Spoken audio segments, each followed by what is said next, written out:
चलें भाई। हमारे पास कितने मिनट है भाई? 50 मिनट है। 45 to 50 मिनट्स के अंदर पेपर सॉल्व करना है। चलें आ जाए। People plant flowers in a local park. सही है। Which statement is correct? देखें, जब मैं बात कर रहा हूं कि लोकल पार्क की बात हो रही है, सही है, तो flowers in parks are a public good. Sir कहीं भी ये बात नहीं लिखी हुई कि हमारे पास फ्लावर जो है वो एक पब्लिक गुड है। सही है, तो ये तो नहीं है। Because people can enjoy them at no charge. Sir local park है। सही है, तो इसको जरा देखें। Flowers in parks are public good because they are owned by local people and are not for profit. देखें, सबसे पहली बात तो ये है कि हमारे पास, जब मैं बात कर रहा हूँ कि अवाम जो है वो सर क्या कर रही है कि फ्लावर्स वगैरह प्लांट कर रही है लोकल पार्क में, तो सर वो लगा तो प्राइवेट गुड रही है ना सर। वो लगा तो एक ऐसा गुड रही है ना जिसकी कोई अपॉर्चुनिटी कॉस्ट है। सही है। और दूसरी बात है कि गवर्नमेंट का कोई यहाँ पे लिंक नहीं है, तो इसीलिए ये पब्लिक गुड तो नहीं हो सकता। तो फ्लावर्स आपने जो पार्क में लगाए हैं वो कोई पब्लिक गुड नहीं है। सही है।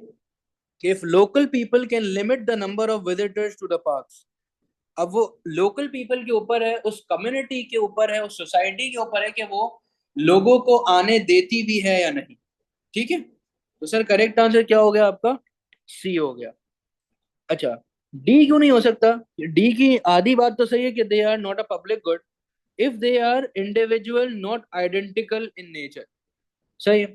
सर आप खुद देखें, यहाँ पे हमारे पास जब मैं फ्लावर्स की बात कर रहा हूँ तो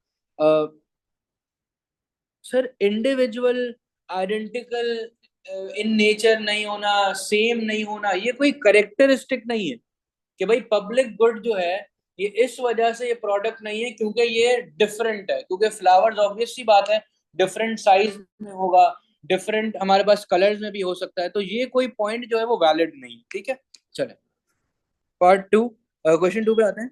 एक गवर्नमेंट ने डिसाइड किया कि that all non essential businesses must close for 3 months due to the disease pandemic. What is an opportunity cost of this policy? Sir एक गवर्नमेंट ने क्या बोला कि हम जितने भी जो वो बिजनेसेस हैं जो कि अनइम्पोर्टेंट बिजनेस हैं, सही है, उसको हम बंद कर देंगे। अच्छा भाई, अगर आप उसको बंद कर दोगे तो इससे अपॉर्चुनिटी कॉस्ट क्या है? क्या चीज जो है आपने छोड़ दी है? सही है, तो सर इंक्रीज लेजर टाइम, भाई ये तो आपका बढ़ जाएगा ना कि अब आपके एम्प्लॉय सारा फारिग हो जाएंगे, तो ए नहीं हो सकता। Lives that are saved due to reduced disease levels. Sir हमारे पास जो है वो बी भी नहीं हो सकता। रीजन क्या है कि अपॉर्चुनिटी कॉस्ट की डेफिनेशन होती है cost next best alternative foregone. सही है, कि आप जो है सर क्या कर रहे हो, क्या चीज छोड़ रहे हो। ठीक है, यहां तो सर फायदा हो रहा है, तो बी नहीं हो सकता। Production of goods by essential businesses, sir इसका कोई यहाँ पे लिंक नहीं है, उसने आपको कोई नहीं बोला ऊपर कि हमने एसेंशियल बिजनेस का कुछ किया है। डी पे आते हैं, loss of goods. Sir obvious सी बात है कि अगर आप इसको बंद कर रहे हो तो आपने क्या चीज छोड़ी? The production done of non essential businesses, ये चीज आपने क्या कर दी है? छोड़ दी है। तो इसका मतलब क्या हो गया? डी आंसर है। तो डायग्राम, अच्छा ये जो प्रोडक्शन पॉसिबिलिटी कर्व बना हुआ है ये है आपका कांस्टेंट अपॉर्चुनिटी कॉस्ट कर्व है। ठीक है, the economy produces combination of goods and services. Obvious सी बात है कि सर जब पीपीसी बनाया है तो कॉम्बिनेशन ऑफ गुड्स तो होगा। PPC shows all combination of goods produced in an economy with given resources. अच्छा, तो what does the production possibility curve indicate for goods and services? Sir मैंने हमने पहले ही बात कर दी कि कांस्टेंट बताता है चीजें। ये इंक्रीजिंग रिटर्न्स टू स्केल क्यों नहीं है? अच्छा, इंक्रीजिंग रिटर्न्स वाला जो कर्व है वो कुछ यूं बनता है, ये कर्व जो है ये इंक्रीजिंग रिटर्न्स के लिए है। इसी तरीके से डिक्रीजिंग रिटर्न्स का जो कर्व है वो कुछ यूं बनता है।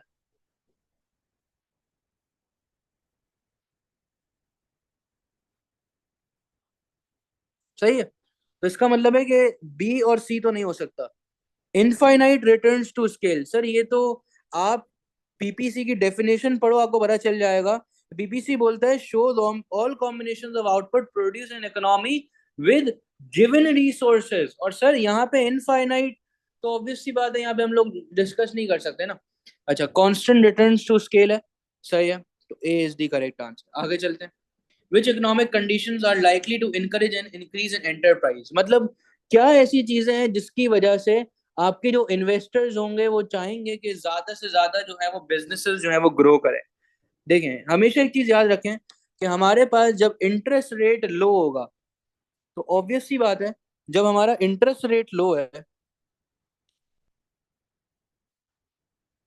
सही है, तो हमारे जो इन्वेस्टर्स हैं वो जब लोन निकालेंगे, तो सर उन लोन को उनमें जो रिटर्न देना पड़ेगा टू बैंक, वो सर क्या होगा, कम होगा। सही है, तो वो सर क्या करेंगे, वो ज्यादा लोन लेंगे और अपनी इन्वेस्टमेंट को जो है वो बढ़ा देंगे। ठीक है, ओके हो गया। अच्छा, दूसरी बात यह है कि बैंक्स जो है, अब क्या करिए, banks are not offering good returns. तो ऑब्वियस सी बात है कि हमारी जो बिजनेसेस हैं वो क्या बोलेंगे, बिजनेसेस विल शिफ्ट देयर, या investors will be shifting their money to businesses for more return। ठीक है, अच्छा भाई, तो इंटरेस्ट रेट तो लो होना चाहिए। प्रॉफिट टैक्स लो होगा, तो सर क्या होगा, ये मोटिवेटेड होंगे, सही है, टू प्रोड्यूस मोर, कि हमें जो है वो कम टैक्स जो है वो देना पड़ रहा है। तो मतलब या तो सी है या तो डी है, ए और बी तो हो ही नहीं सकते। कंज्यूमर का कॉन्फिडेंस हाई होना चाहिए, ताकि सर परचेजिंग पावर है, कंज्यूमर्स जो है they are having ability to pay, सही है, वो कॉन्फिडेंट भी हैं अबाउट द इकोनॉमी, सही है, तो वो ज्यादा खर्चा जो है वो करेंगे, कंजम्पशन अपनी बढ़ाएंगे। ठीक है, और अनएम्प्लॉयमेंट आपकी लो होनी चाहिए, ताकि सर आपके लोगों के पास इनकम लेवल जो है वो ज्यादा हो, सही है, उनके पास जो है वो उनकी जो एबिलिटी टू बाय है वो ज्यादा हो। ठीक है, डन है। तो सर करेक्ट आंसर क्या हो गया आपका, सी लग रहा है। चले, व्हेन इज द पीरियड, अच्छा देखो, कंज्यूमर कॉन्फिडेंस हाई ये भी बताता है कि आपकी जो कंज्यूमर है वो सोचते हैं कि इकोनॉमी जो है वो सर क्या रहेगी, सर्टेन रहेगी। सही है, इकोनॉमी जो है वो आपकी चेंज जो है वो नहीं होगी, मतलब कि इकोनॉमिक ग्रोथ है हमारे पास जो है वो ग्रोथ, आप सोचते हो कि फ्यूचर बड़ा ब्राइट चलेगा। सही है, when is the PD for a product most likely to be price elastic, कब आपकी पीईडी जो है वो ज्यादा प्राइस इलास्टिक होगी। एक चीज याद रखें, प्राइस इलास्टिक का मतलब है पीईडी ग्रेटर देन वन, जब एक गुड नेसेसिटी नहीं है, जब एक गुड हैबिट फॉर्मिंग नहीं है, जब एक गुड जो है उसमें ज्यादा टाइम जो है वो आपको मिल रहा है टू बाय परचेज। ठीक है, अच्छा, और बहुत ज्यादा परसेंटेज ऑफ इनकम जो है वो आप स्पेंड कर रहे हो। जी, कुछ कोई क्वेश्चन है तो पूछ लें यार। It is measured in the short run, सही सर, लॉन्ग रन अगर होता तो सर वो इलास्टिक होता, short run is inelastic. Necessity product है सर, वांट होता तो ये इलास्टिक होता। फ्यू सब्सटीट्यूट्स नहीं भाई, there are many substitutes available. A large percentage of income is spent on the product, yes sir, A is the correct answer। When, what is most likely to cause a shift in the supply curve for rice, price हो गई, quantity है। अच्छा, ये आपको पता है क्या हमेशा बात करता है, what is most likely to cause a shift in the supply curve, ये डिमांड की लाइन हो गई है, ये सप्लाई की लाइन है। ठीक है, अच्छा, अगर तो change in the price of the rice, अगर प्राइस में चेंज आता है, कभी भी वर्ड लिखा ना प्राइस में चेंज, तो यहाँ पे शिफ्ट नहीं होता, यहाँ पे मूवमेंट होती है। यहाँ पे क्या होती है हमेशा, मूवमेंट होती है, तो ए तो नहीं हो सकता। A change in the price of meat, sir meat का राइस से क्या लिंक? तो हम इसको ये भी नहीं बोल सकते कि ये सब्स्टिट्यूट है या कॉम्प्लीमेंट है। सही है। अ change in the size of rice industry, ये एक पॉइंट हो सकता है कि सर हमारे पास जो है राइस इंडस्ट्री जो है वो बढ़ चुकी है, तो इसकी वजह से या तो इनवर्ट शिफ्ट आएगा, या तो सर क्या आएगा आपका आउटवर्ड शिफ्ट आएगा। आखिरी वाला पढ़ते हैं। Change in taste and preferences, भाई टेस्ट एंड प्रेफरेंसेस जो है ये डिमांड के फैक्टर है, ये सप्लाई के फैक्टर नहीं है, तो डी नहीं हो सकता, C is the answer. Free market, free market का मतलब है वो मार्केट जो कि डिपेंड करती है on demand supply, that is depending on these market forces. ठीक है। डिसइक्विलिब्रियम पे, डिसइक्विलिब्रियम का मतलब क्या हो गया कि सर यहाँ पे demand is not equal to supply और शॉर्टेज हो रहा है प्रोडक्ट का। तो देख लेते हैं सर जरा कि शॉर्टेज कैसी सिचुएशन होती है। प्राइस है, क्वांटिटी है, डिमांड आ गई है, सप्लाई आ चुका है, प्राइस क्वांटिटी और एक ये आ गया प्राइस। ठीक है। तो सर जब कभी भी ये सिचुएशन है, आप लेट सपोज आप देखें प्राइस कम है अगर, तो हमारे पास यहाँ पे क्या है सर, शॉर्टेज सिचुएशन है। शॉर्टेज शॉर्टेज सिचुएशन के अंदर क्वांटिटी डिमांड ये है, क्वांटिटी सप्लाई ये है, मतलब कि डिमांड जो है वो कम है, सप्लाई जो है वो, सॉरी, डिमांड जो है वो आपकी, एक मिनट, क्यू एस ये है, क्यू डी है, demand is greater than supply, मतलब शॉर्टेज का पॉइंट है।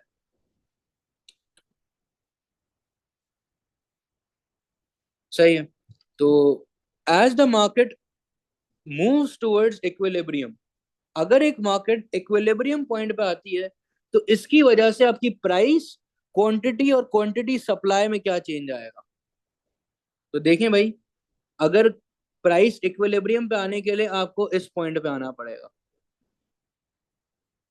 तो प्राइस को बढ़ाना पड़ेगा। ठीक है। और क्वांटिटी सप्लाई जो है उसे इंक्रीज करवाना पड़ेगा, और क्वांटिटी डिमांड को डिक्रीज करना पड़ेगा, तभी आप इक्विलिब्रियम पॉइंट पे आ सकेंगे। तो करेक्ट आंसर क्या हो गया आपका, सी।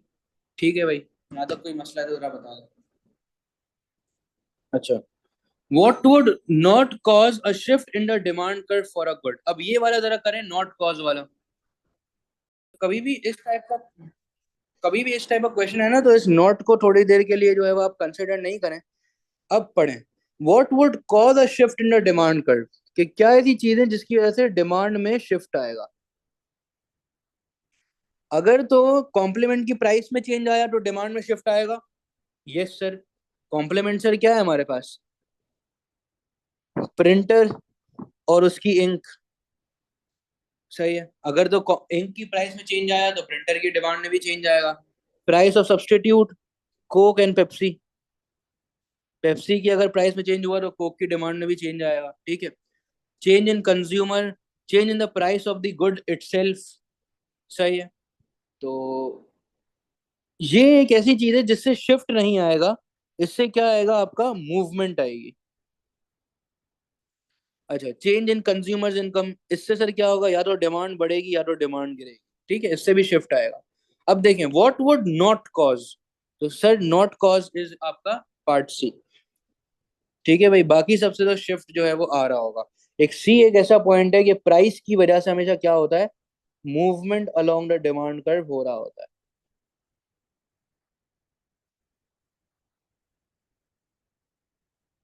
सही, आगे चलते हैं। What does joint supply mean? Joint supply का मतलब पता है क्या होता है, कि हमारे पास, लेट सपोज अगर मैं बात करता हूँ ना जॉइंट सप्लाई की, कोई एग्जांपल देखते हैं जरा।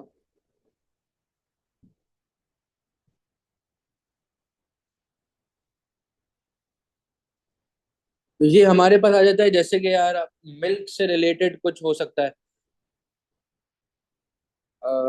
जैसे कि हाँ, जैसे कि बीफ और लेदर, बीफ जो है वो प्राइमरी प्रोडक्ट है। सही, उसका जो जॉइंट प्रोडक्ट है वो सर क्या है, जॉइंट सप्लाई है वो साथ में क्या है भाई, लेदर है। सही है, स्किन वगैरह। इसी तरीके से हम बात कर सकते हैं कि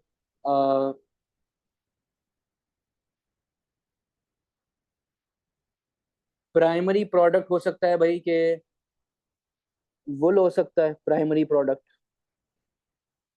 सही है कि शीप को आपने थोड़ा सा करा ताकि आपको वुल निकल, आपको वुल आपको मिल जाए। इससे सर क्या होगा, आपको मीट भी मिल जाएगा, जॉइंट सप्लाई ये हो गई आपकी। ठीक है, डन है। जैसे अब जैसे प्राइमरी प्रोडक्ट क्या है भाई कि क्रूड ऑयल है।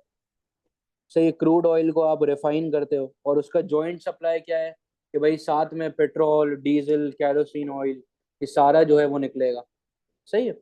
अच्छा, तो अब यहाँ पे जॉइंट सप्लाई क्या हुआ देख लेते हैं जरा हम लोग कि a firm can choose between producing a range. Sir आप कोई, आप वो नहीं कर रहे, चूज नहीं कर रहे हैं कि भाई मैं वुल बनाऊं या तो मीट निकालूं, ऐसा नहीं है।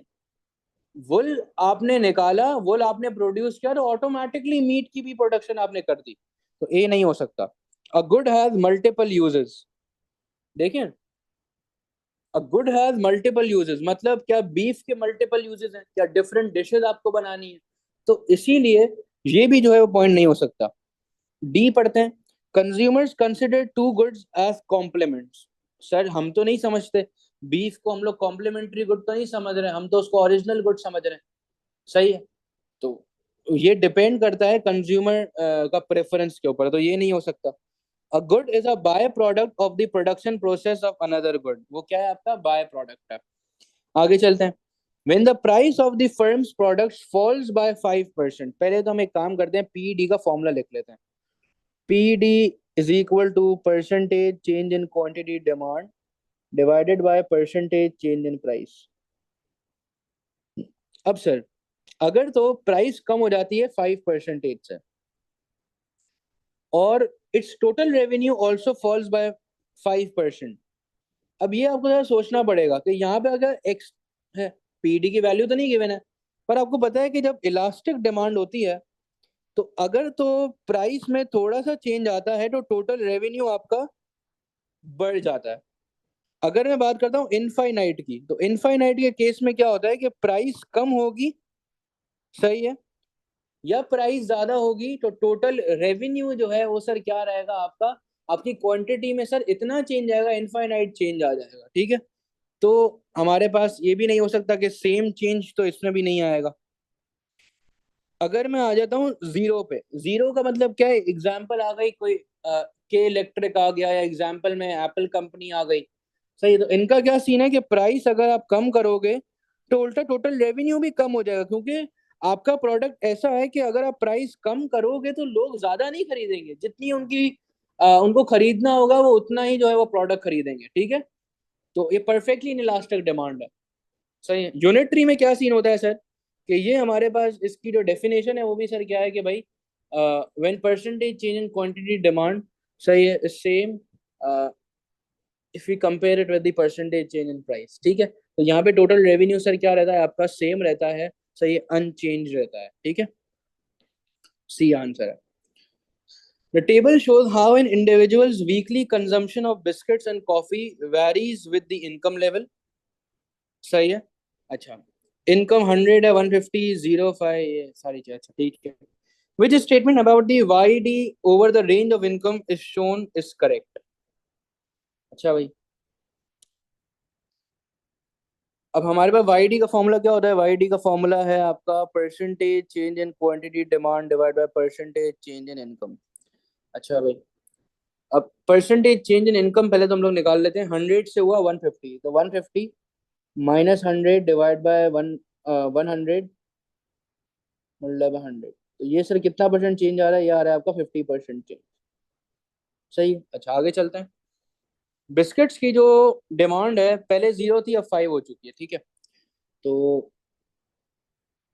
5 minus 0 divide by 0 multiply by 100, तो ये कितना है आपका 0% है। ठीक है।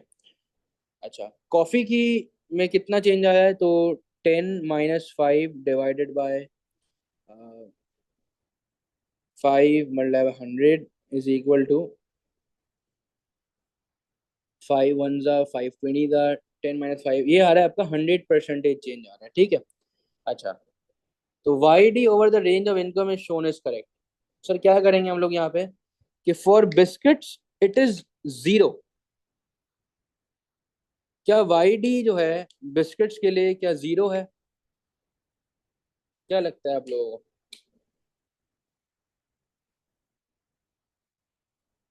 थोड़ा सोचना पड़ेगा इस क्वेश्चन में भाई। डायरेक्ट आंसर ये नहीं है। उसने आपको क्या बोला, क्या है? वाई डी आपको बोला है। ठीक है। और ये आपके पास सर क्या आ रहा है, 0% आ रहा है। ये बेसिकली हमने क्या निकाला है, ये निकाला है हमने बिस्किट्स की डिमांड की बात करी है। और इनकम लेवल तो कुछ और है, इनकम लेवल तो 50% है। सही है। दूसरा, देखें जरा क्या होगा इसका, थोड़ा सोचें फिर मैं कर रहा हूँ।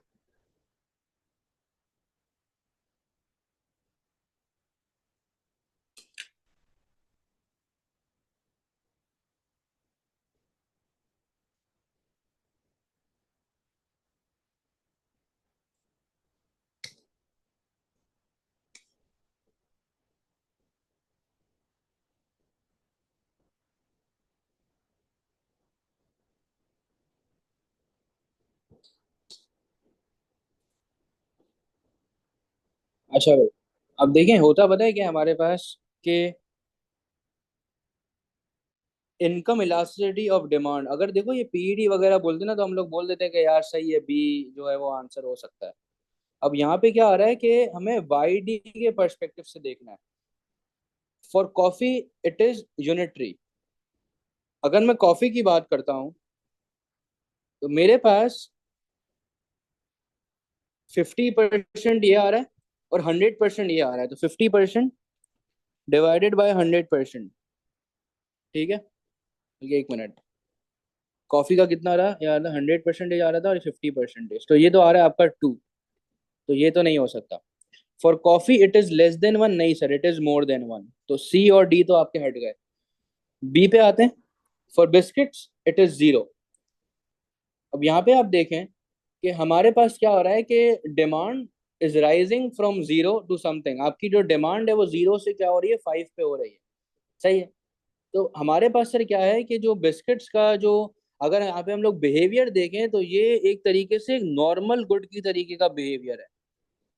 कि जब आपके बिस्किट्स की, आपकी जब इनकम लेवल बढ़ रही है तो आपके जो इन प्रोडक्ट हैं इनकी जो डिमांड है वो भी सर क्या हो रही है, इंक्रीज हो रही है। ठीक है। तो इसलिए हम लोग ये बोलेंगे कि जीरो तो नहीं हो सकता। ठीक है। अच्छा, फिर हमने बोला for biscuits it is greater than 1। Sir कैसे ये ग्रेटर देन 1 है? कि आपके सामने है कि एक चीज याद रखें कि अगर एक गुड क्या है, नॉर्मल गुड है। अगर एक गुड क्या है, नॉर्मल गुड है। सही है। और अगर इनकम के बढ़ने से उसकी डिमांड बढ़ रही है तो सर क्या होगा, Y D will be always greater than 1। हमेशा वाई डी अगर ग्रेटर देन 1 है तो ये behaviour will be suggesting that the product is a luxury good.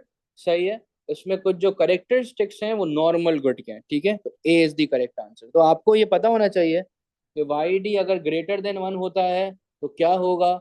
सही है। वाई डी लेस देन 1 होगा। सही है। तो ये आपके हो जाएंगे आपके किस टाइप के गुड्स। ठीक है भाई। दूसरी बात कि सर हमेशा पॉजिटिव होगा। रीजन ये है कि नॉर्मल गुड का रिलेशन पॉजिटिव होता है, इनकम बढ़ती है तो डिमांड बढ़ती है। सही है। अगर ये कोई भी चीज यहाँ पे नेगेटिव में होती तो वो फिर बताती है आपको इन्फीरियर गुड के बारे में, क्योंकि इन्फीरियर गुड का रिलेशन नेगेटिव होता है। अब देखिए, जब कभी भी क्वेश्चन नंबर 12 को देखें, क्वेश्चन नंबर 12 टाइप का जब भी क्वेश्चन आएगा ना तो एक चीज याद रख लें कि अगर तो सप्लाई का कर्व, सप्लाई का अगर कर्व हमारा जो है वो ओरिजिन से स्टार्ट होगा तो पीईएस जो है वो क्या होगा आपका, इक्वल टू 1, यूनिटरी ये होगा।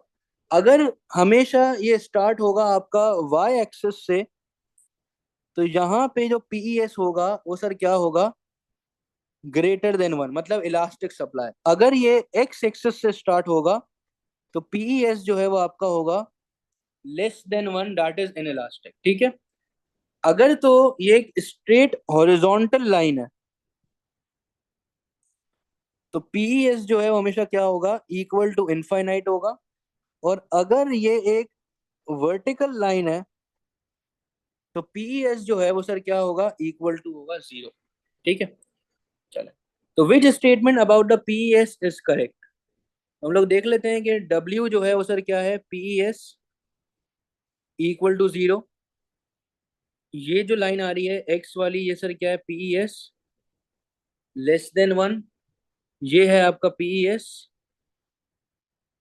Greater than 1। और ये है आपका PES equal to 1, oh sorry, equal to infinite. तो डब्ल्यू है द इलास्टिसिटी ऑफ 0। सही है, डब्ल्यू की ये इलास्टिसिटी 0 है। नहीं सर, बल्कि है, P S is equal to 0। ठीक हो गया। That will rise as price rises. नहीं सर, ये एक चीज याद रखें कि प्राइस बढ़े या नहीं बढ़े, ये कांस्टेंट ही रहेगा, ये जो है वो चेंज नहीं हो सकता। सही है। दूसरा, x has elasticity greater than 1। नहीं सर, लेस देन 1 है, ये नहीं हो सकता। y has elasticity greater than 1, yes, that will fall as price rises। नहीं, देखो जो चीज बोल दिया है कि भाई ये ग्रेटर देन 1 है तो प्राइस बढ़े कम हो जो भी हो ये रहेगा सेम ही, ये चेंज नहीं होगा। सही। तो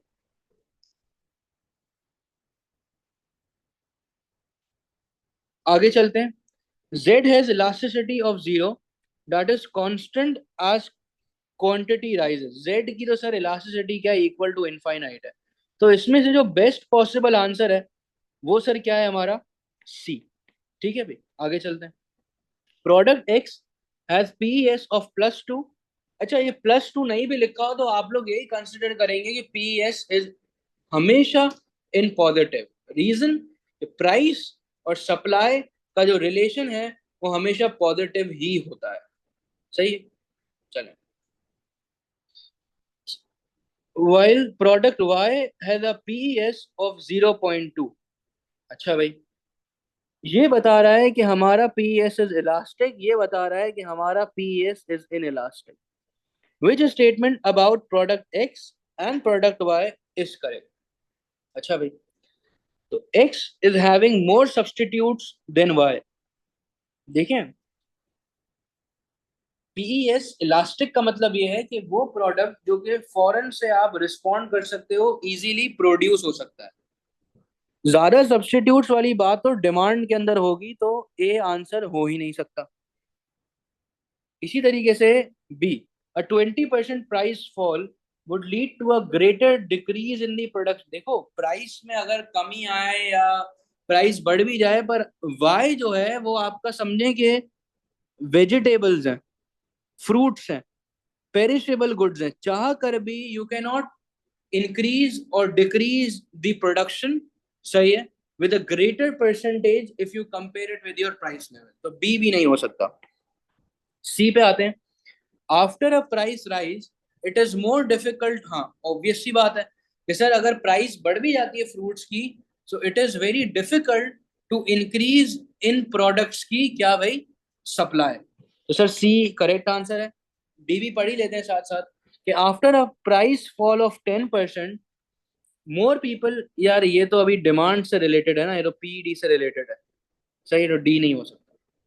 There are 10,000 tickets available to watch a sports final at a national stadium. The initial market equilibrium ticket price is $20. The government decides to fix an effective minimum price for the tickets. Minimum price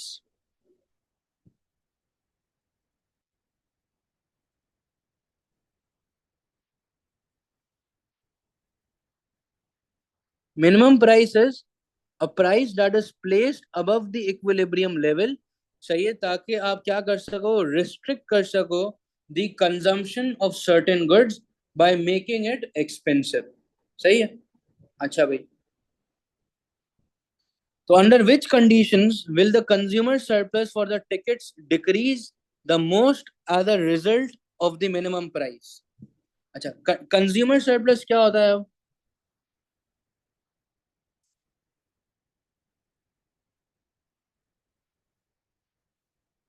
supply demand. ये वाला जो area है ना पूरा, ये consumer surplus का area है। सही है। अच्छा, 10,000 टिकट है, और जो इक्विलिब्रियम टिकट प्राइस है वो सर क्या है आपकी, $20 है। अच्छा भाई,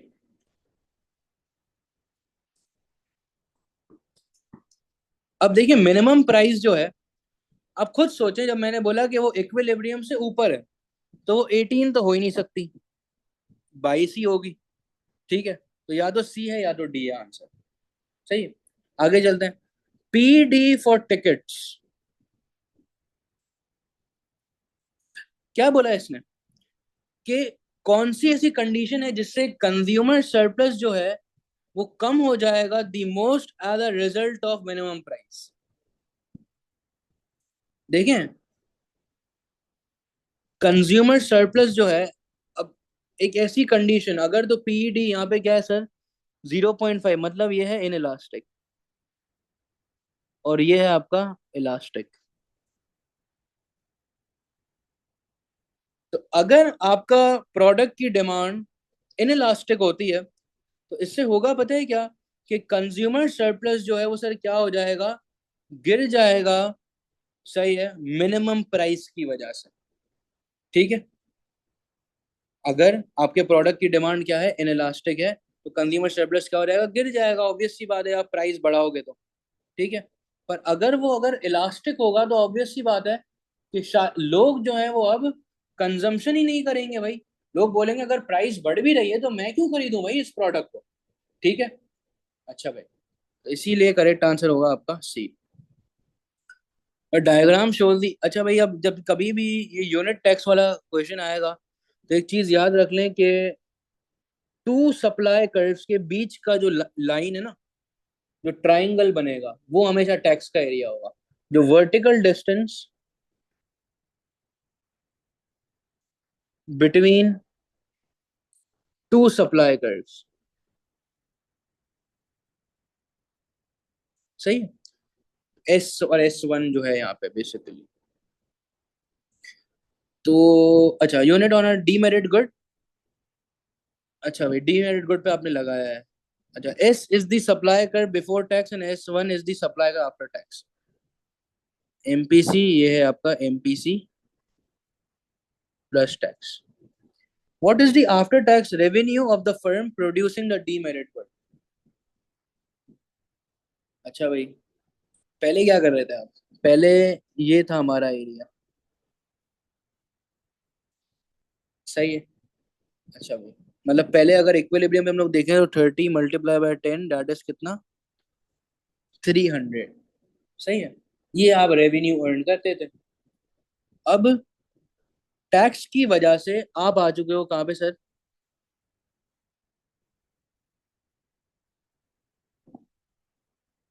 यहाँ पे आ चुके हो। सही है, 40 × 5 जो कि होता है आपका 200। तो आपका चेंज कितना आया सर, हमें क्या बोला, after tax revenue of the firm producing the demerit good. तो आपके पास कितने का डिफरेंस आ रहा है, सीधा सीधा सर, 300 में से 200 निकले, 100 का डिफरेंस आ रहा है। ठीक है भाई, A is the correct answer.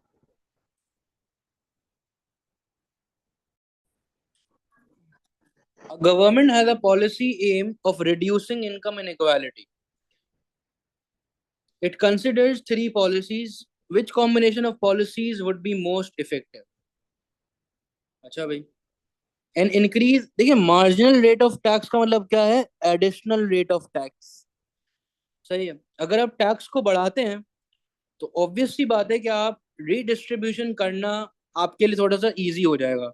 मतलब या तो ए या तो बी या तो सी आंसर है। ठीक है, मिनिमम वेज को अगर आप बढ़ा देंगे तो इससे सर क्या होगा, कि आपके वो लोग जो कि कम कमा रहे थे, वो भी अब जो है वो एक सर्टेन लेवल तक अर्न करेंगे, that will be good for them. तो सर या तो बी हो सकता है और डी हो सकता है, पर हमने देखा कि डी तो पहले ही निकल चुका था। सही है, तो अभी तक तो आंसर यही लग रहा है कि बी है, फिर भी देख लेते हैं आगे। Subsidy on battery powered cars which cost over 40,000। देखें, अगर आप सब्सिडी दे रहे हैं गाड़ियों पे जो कि $40,000 से ऊपर है, पहली बात तो ये है कि सर इससे किसको इम्पैक्ट आएगा? रिच। ठीक है। वो इंसान जिसके पास पैसे नहीं है तो ऑब्वियस सी बात है उसको फर्क नहीं पड़ता कि अगर आप एक $40,000 के ऊपर की कार में सब्सिडी दें या नहीं दें। तो ये तो नो है। तो तीन टिक हमें कहाँ नजर आ रहे हैं? वो बी पे नजर आ रहा है। A Bangladeshi citizen is employed as a construction worker in Qatar. He sends some of his wages to family in Bangladesh. एक बांग्लादेश का वर्कर है जो कि सर कहाँ रहता है? बाहर रहता है। और अपने घर वालों को जो है वो पैसे दे रहा है जो कि कहाँ रहते हैं? वो बाहर नहीं रहते, वो बांग्लादेश के अंदर ही रहते हैं। ठीक है। चलें भाई जरा आप देख लेते हैं क्या सीन है।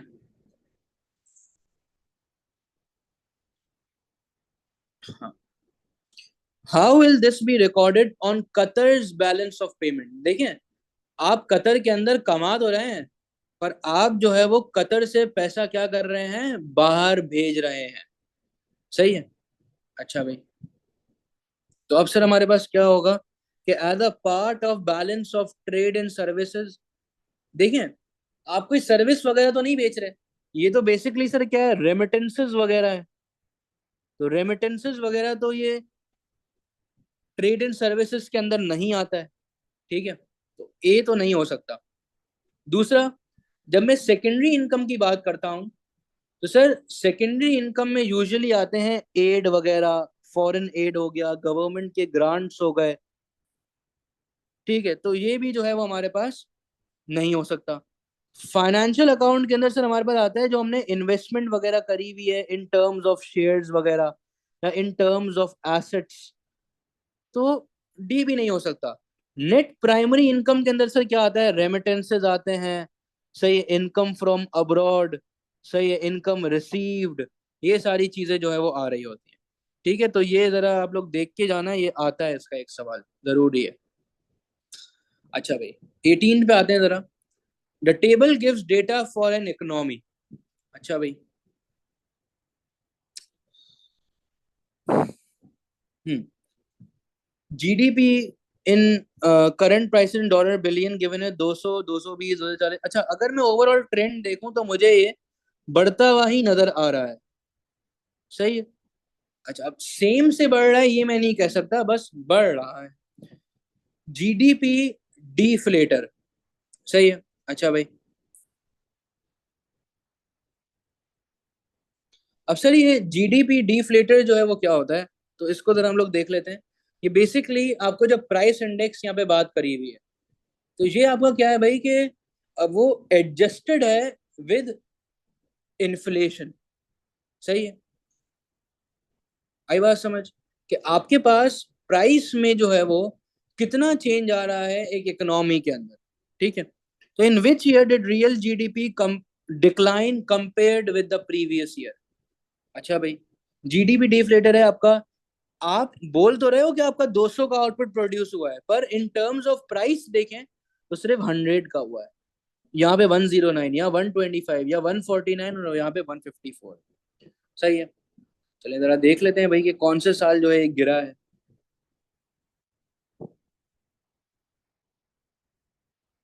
अच्छा, परसेंटेज चेंज निकालना पड़ेगा यहाँ पे।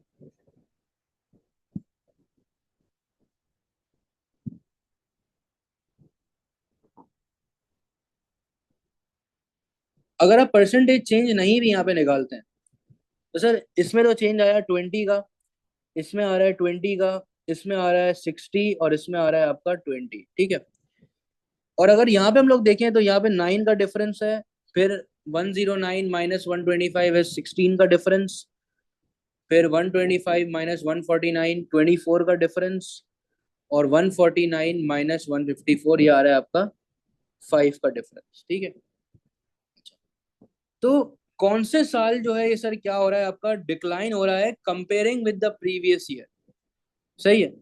तो अगर मैं यहाँ पर देखूं कि 2010, 2011 और 2012 को अगर मैं देखूं तो सर मेरे पास क्या हो रहा है कि यहाँ पे मेरे पास हमें डिक्रीज दिख रहा है या नहीं दिख रहा है?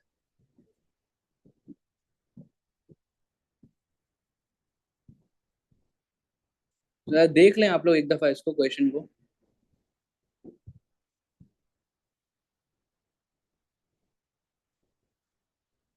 देख लेंगे, देख लें।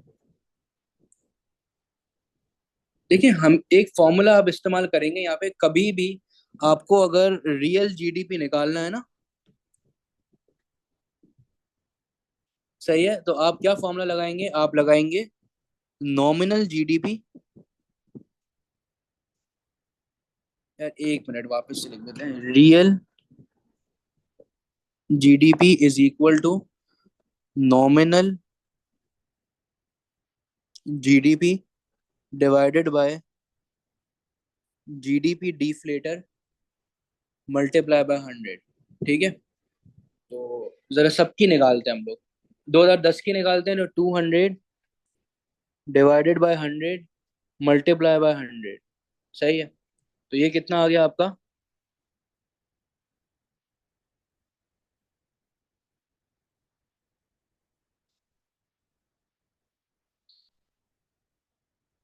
ये तो हमारे पास आ रहा है 200 ही आ रहा है। सही है। अच्छा, अगले साल का हम लोग निकालते हैं। 220 डिवाइडेड बाय 109। ये आ रहा है आपका 2.01। सही है, हम एक काम करते हैं ना, इसको परसेंटेज में नहीं निकालते हैं ताकि जल्दी जल्दी हो जाए। 200 को डिवाइड बाय 100 करें, कितना आ रहा है? 2%। टू आ रहा है, सही है। 220 को डिवाइड करें 109 से, ये आ रहा है आपका 2.01। 240 को डिवाइड करें 125 से, ये आ रहा है 1.92। 300 को डिवाइड करें 149 से, ये आ रहा है 2.01। और 320 को डिवाइड करें 154 से, ये आ रहा है 2.07। तो सर कहाँ पे आपका डिक्रीज हुआ है रियल जीडीपी? यहाँ पे। तो सिंपल फॉर्मूला लगा देना, सही है, सोचना नहीं इस सवाल में। बस कि 2012 के अंदर सर क्या हो गया, ये डिक्लाइन हमें जो है वो दिख रहा है। सही। आ रहा है।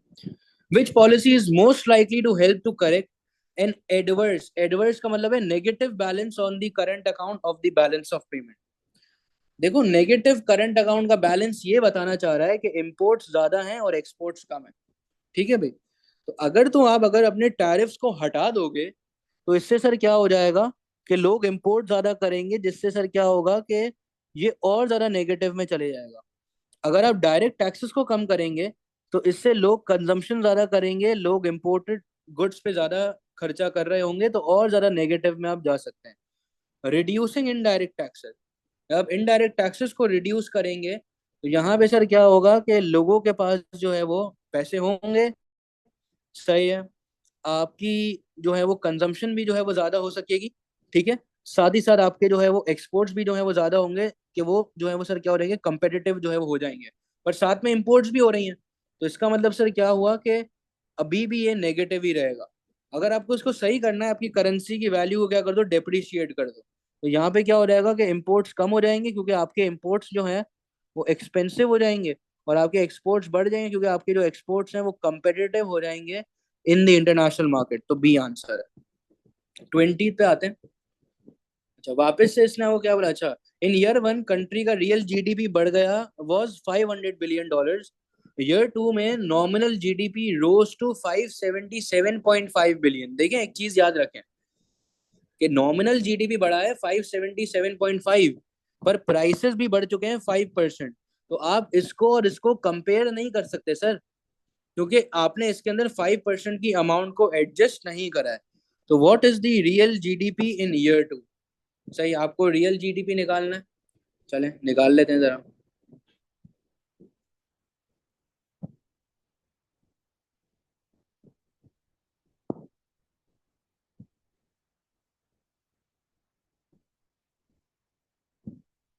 करें भाई, कैसे होगा यार ये? सोचें थोड़ा सा।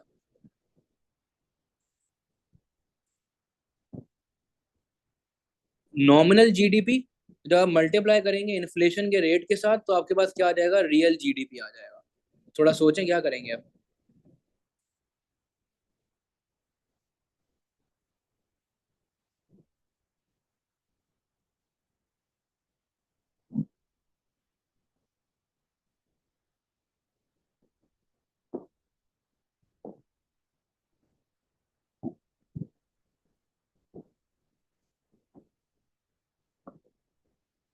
देखिए यहाँ पे भी है ना, सेम चीज जो है वो लगेगी।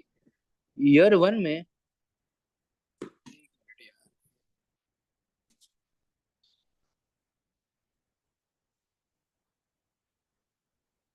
ईयर वन में आपका जो रियल जीडीपी था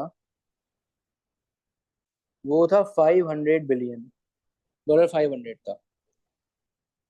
ईयर टू में ये था आपका नॉमिनल, जो कि कितना था, 577.5। ठीक है। आपकी प्राइस कितने से बढ़ी है, 5% से बढ़ गई है। अब आपको क्या करना है, आपको निकालना है जीडीपी डिफ्लेटर। सही है। और हमेशा एक चीज याद रखें कि ईयर टू का हमें पता है कि 5% है। ईयर वन का हम लोग जो है वो बेस ईयर अज्यूम करेंगे, दैट विल बी ऑलवेज क्या भाई, 100। क्या होगा आपका वो, 100। ठीक है। चले भाई। तो फॉर्मूला सर क्या था आपका, फॉर्मूला यही वाला था, हम लोग यूज करेंगे। Real GDP is equal to nominal GDP divided by GDP deflator. चलें भाई। तो हमारे पास ईयर टू के अंदर नॉमिनल जीडीपी है 577.5। जीडीपी डिफ्लेटर कैसे आ गया, 100 पुराना बेस ईयर का और 5 अभी का, तो ये हो गया आपका 105। ठीक है। चलें, तो 577.5 को डिवाइड करें जरा 105 से, ये आ रहा है आपका 5.5। ठीक है। अब इसको आप 100 से जब मल्टीप्लाई करेंगे तो आपका आंसर क्या आ रहा है, 550। सही है। तो इसका मतलब क्या हुआ कि रियल जीडीपी ईयर टू में कितना था, 550 बिलियन डॉलर्स का। ठीक है। चलें। The table gives details of national income statistics for an economy. अच्छा भाई, what is the net national income for this economy. अच्छा भाई, कर लेते हैं जरा।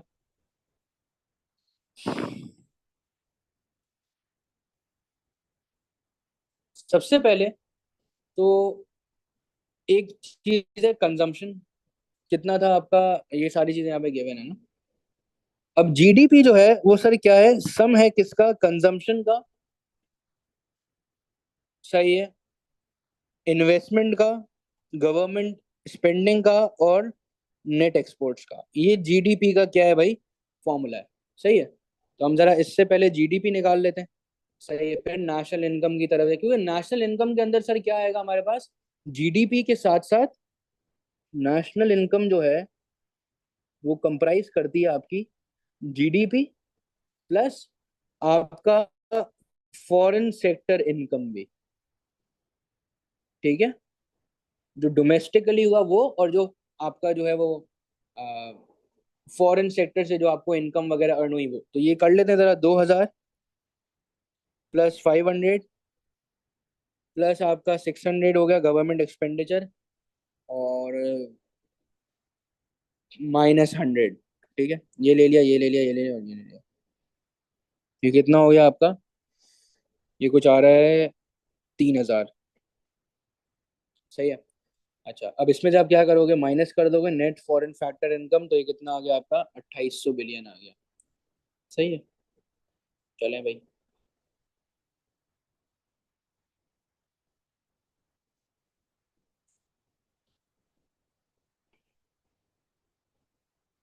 अब आंसर देखिए, यहाँ पे बी भी गिवन है, पर एक कॉन्सेप्ट को समझें कि सर आपको नेट नेशनल इनकम निकालनी है, क्या निकालनी है, नेट नेशनल इनकम। तो इसके अंदर से आप हमेशा क्या करोगे, डेप्रीसिएशन को सर क्या करोगे, एक्सक्लूड करके जो है वो लिखोगे। ठीक है। ताकि आपका जो क्या, आप इसको भी कंसिडर कर रहे हो कि कैपिटल जो कंज्यूम हो रहा है आप उसको भी हटा रहे हो। सही है। ओके हो गया। तो सर करेक्ट आंसर क्या है आपका, ए, 22nd। ये अच्छा पेपर है यार, आ जाए। The table shows the relative price of exports compared, अच्छा जब ये प्राइस की बात आ रही है तो मतलब टर्म्स ऑफ ट्रेड का चैप्टर आ गया है। With imports expressed as an index number for an economy 2013 is equal to 100, which statement about the period 2013 till 2015 is correct।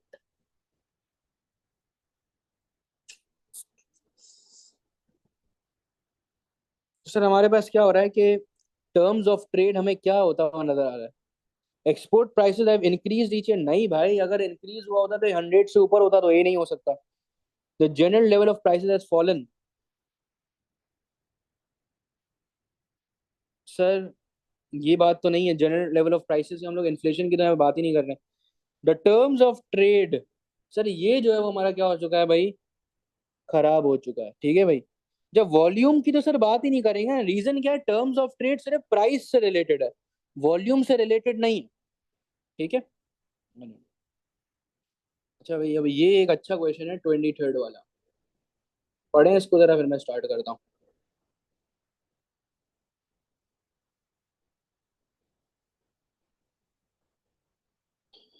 Country X and country Y each allocate half of their resources towards the manufacturing of shoes and other half towards the manufacturing of t-shirts. Resources can be used equally effectively in the production of both products in both countries. The table shows the output of shoes and shirts produced by both countries using half of their resources in each case before specialization. What can be concluded from the data? देखें, यहाँ पे आ गई ये बात absolute और comparative advantage की। सही है, बड़े तरीके से यहाँ पे आपको जो है वो प्रॉपर एक्सप्लेनेशन करनी पड़ेगी।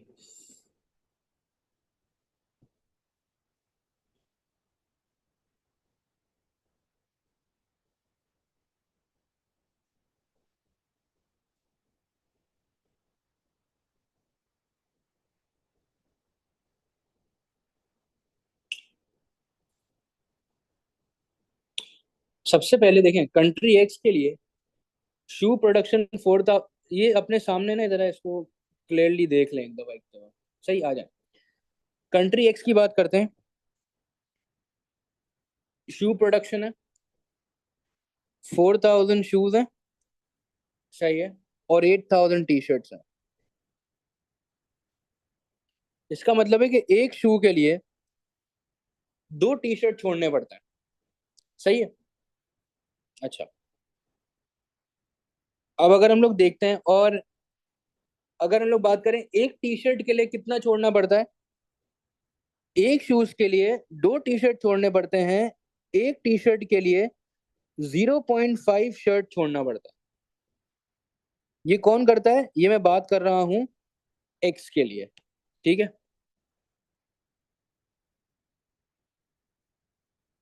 अब आ जाएं वाई के पास। वाई जो है वो प्रोड्यूस कर रहा है कितना भाई, 2000 शू जो है वो से कितने कर रहा है, 2000 शूज, और 12,000, सॉरी,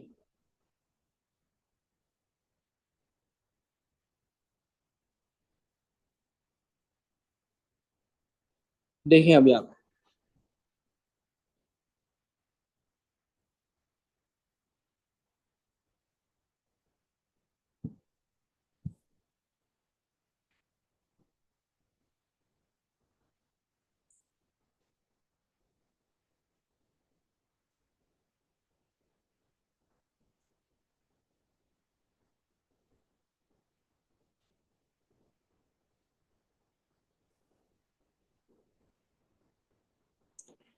नहीं है समझ, चलें वापस से कर देते हैं।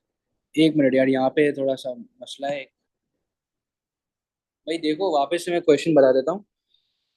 क्वेश्चन ये है, यहाँ पे देखो आप, country X and country Y जो है वो पता है क्या है, वो अपने हाफ रिसोर्सेज को एलोकेट कर रहे हो। ठीक है, आधे रिसोर्सेज वो बोल रहे हैं हम लोग जो है वो शूज की तरफ दे देंगे, और आधे टी शर्ट्स की तरफ दे देंगे। ये एब्सोल्यूट और कंपैरेटिव एडवांटेज की थ्योरी है। यहाँ पे मेरे पास 2 कंट्रीज है, और मेरे पास जो है वो 2 ही प्रोडक्ट्स हैं। ठीक है। तो अब आप यहाँ पर देखें कि एक्स बना रहा है 4000 शूज और 12,000 टी शर्ट बना रहा है। तो एक शू के लिए एक्स को 3 टी शर्ट छोड़नी पड़ी। सही, आपने क्या करा, 12,000 को डिवाइड कर दिया, कैलकुलेटर हाथ में रखो यार, 12,000 डिवाइड बाई क्या करा आपने, 4,000 करा। सही है, आगे चलते हैं। और एक्स ही जो है वो एक टी शर्ट के लिए कितने शर्ट छोड़ रहा है, वो छोड़ रहा है 0.33 जो है वो शूज छोड़ रहा है, सॉरी। तो हमारे पास सर क्या हो रहा है यहाँ पे, कि आपने क्या किया, 4,000 को डिवाइड कर दिया 12,000 से, ये हो गई एक्स की बात। अब आ जाए वाई के लिए। वाई के लिए हमारे पास सर क्या है कि वो बना रहा है 2,000 शूज और 8,000 शर्ट्स बना रहा है। एक शू के लिए उसने छोड़े कितने शर्ट? 4 T shirt. सही है। और जब उसे एक टी शर्ट बनानी थी तो उसने कितने शूज छोड़े? 0.25 शूज उसने छोड़े हैं। सही है। ये हमने अभी क्या देख ली है? अपॉर्चुनिटी कॉस्ट इनकी जो है वो देख ली है। सही है। अच्छा, अब स्पेशलाइजेशन के बाद होगा क्या कि हमारे पास कंट्री एक्स वही गुड बनाएगा जिसमें वो ज्यादा स्पेशलाइज्ड है, और कंट्री वाई जो है वो वही गुड बनाएगा जिसमें वो ज्यादा स्पेशलाइज्ड है। ठीक है। तो कंट्री एक्स जो है वो सर क्या बनाएगा? वो बनाएगा आपके शूज बनाएगा, सारी की सारी रिसोर्सेज लगा देगा शूज के अंदर। सही है। और 8,000 शूज बनाएगा और 0 टी शर्ट बनाएगा। इसी तरीके से कंट्री वाई की अगर मैं बात करूंगा तो वो अपने सारे रिसोर्सेज को एलोकेट कर देगा इन प्रोड्यूसिंग टी शर्ट्स। सही, क्योंकि उसकी अपॉर्चुनिटी कॉस्ट उसमें जो है वो कम आ रही है। तो 8,000 टी शर्ट्स, सारी रिसोर्सेज उसमें लगा देगा, शूज बनाना ही छोड़ देगा कंप्लीटली। सही है। तो पहले टोटल आउटपुट आ रहा था 6,000 और 20,000। सही है। अब टोटल आउटपुट सर कितना आ जाएगा? 8,000 प्लस 16,000, दैट इज कितना? 24,000। सही है। अच्छा, तो opportunity cost of country Y producing 2 shoes is 4 T shirts. नहीं सर, 1 शूज है ये। ठीक है, ये देखिए 1 शूज यहाँ पे लिखा हुआ है ना, तो इसका मतलब ए तो नहीं हो सकता। बी पे आते हैं। Opportunity cost of producing x 1 T shirt is 4 shoes. X के लिए 1 टी शर्ट के लिए 0.33 शूज है। तो इसका मतलब है कि ये आपके सामने यहाँ पे दिख रहा है, तो बी भी नहीं हो सकता। The total output of shoes after specialisation would be 28,000। नहीं भाई, 24,000 रुपये आ रहा है। सही है। तो कैलकुलेशन में मैच नहीं हो रहा, तो सी इज द करेक्ट आंसर। सही है। एक सवाल मैंडेटरी है कंपैरेटिव एडवांटेज और एब्सोल्यूट एडवांटेज का। ठीक है। अच्छा, which government action is least likely? कभी भी लीस्ट लाइकली है ना, तो इसे हटा के आप कंसिडर किया करें कि मोस्ट लाइकली अगर लिखा होता तो क्या होता। सही है। अच्छा भाई। हम्म। तो training and education of workforce, sir क्या बोला इसने? To prevent a fall in economic growth. आपको सर क्या करना है? इकोनॉमिक ग्रोथ कम होने वाला है, उसे आपको रोकना है। अगर आप ये सप्लाई साइड पॉलिसी है सर, इसमें बहुत ज्यादा टाइम लग जाएगा। सही है। तो डी, तो इसीलिए हम लोग नहीं करेंगे। Removal of trade barriers on imports of raw materials. Sir अगर आप ट्रेड बैरियर्स को लेट सपोज हटा देते हैं तो इंपोर्टेड गुड्स जो है वो ज्यादा हो रहे होंगे। आप रॉ रॉ मटेरियल्स इंपोर्ट कर रहे हैं, मतलब आपका जीडीपी जो है वो बढ़ रहा है, आप आउटपुट जो है वो ज्यादा प्रोड्यूस कर रहे हैं। तो ये तो मोस्ट लाइकली रीजन आ गया सर। ठीक है। चलें, इसको अगर मैं देखूं एजुकेशन एंड वर्कफोर्स को, तो इससे सर क्या होगा? ट्रेनिंग होगी, आपकी वर्कफोर्स जो है वो प्रोडक्टिव होगी, ज्यादा सप्लाई करेगी, तो ये भी तो मोस्ट लाइकली रीजन आ गया। अच्छा, relaxation of rules for immigration of adult population, मतलब आपने बाहर वालों को बोल दिया। इमिग्रेशन का मतलब है कि बाहर के लोग, इंडिया के लोग पाकिस्तान आ रहे हैं, दैट इज इमिग्रेशन, जो कि आई से आता है। ठीक है।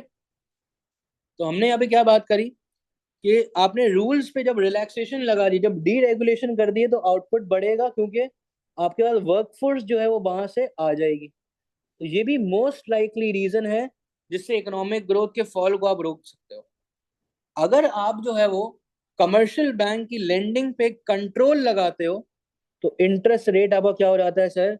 आपने इस पे एडिशनल कंट्रोल्स लगा दिए, स्ट्रिक्ट क्रेडिट कंट्रोल की वजह से सर होगा पता है क्या? कि मनी सप्लाई कम हो जाएगा, लोग जो है वो बोरोइंग इजीली नहीं कर सकेंगे। जब बोरोइंग इजीली नहीं कर सकेंगे तो स्पेंडिंग इजीली नहीं कर सकेंगे। तो इससे सर क्या होगा कि आपके लिए जरा डिफिकल्ट हो जाएगा to prevent fall in economic growth. सही है। चलो, तो A is the answer. 25th, what is the most likely cause of an outward shift. देखिए कॉज उसने पूछा है कि किसकी वजह से एग्रीगेट डिमांड कर्व में आउटवर्ड शिफ्ट आ रहा होगा, किसकी वजह से आ रहा होगा।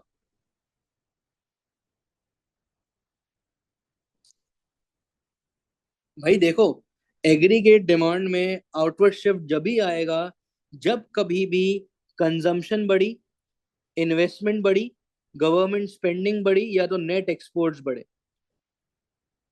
तो अगर तो आपकी कंपेटिटिवनेस डिक्रीज हो चुकी है तो इससे तो आपके एक्सपोर्ट्स कम हो जाएंगे, तो ये नहीं हो सकता। Decrease in the general price level, सही है।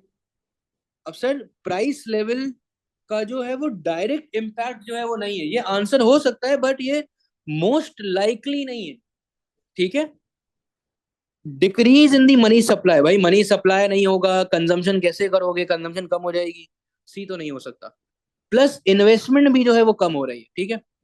डेप्रीसिएशन की वजह से एक्सपोर्ट्स जो है वो बढ़ जाएंगे क्योंकि exports will be competitive in the international market. D is the answer। 26th, ये LRAS आ गया।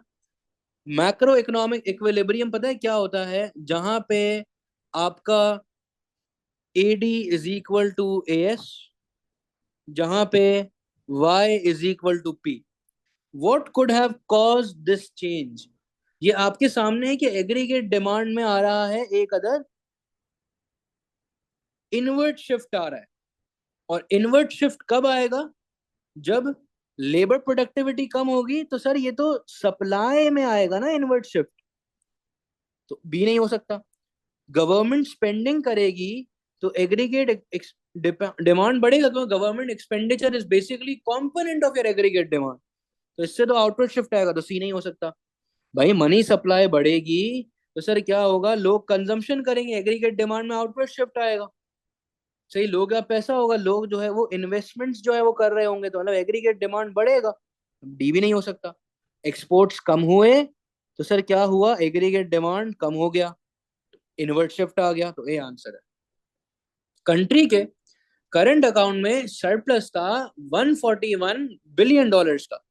विच पॉलिसी में it's government implement to reduce this surplus in the short term. Government को सरप्लस को रिड्यूस करना है ताकि वो एप्रिसिएशन ऑफ करेंसी से बच जाए, सही है।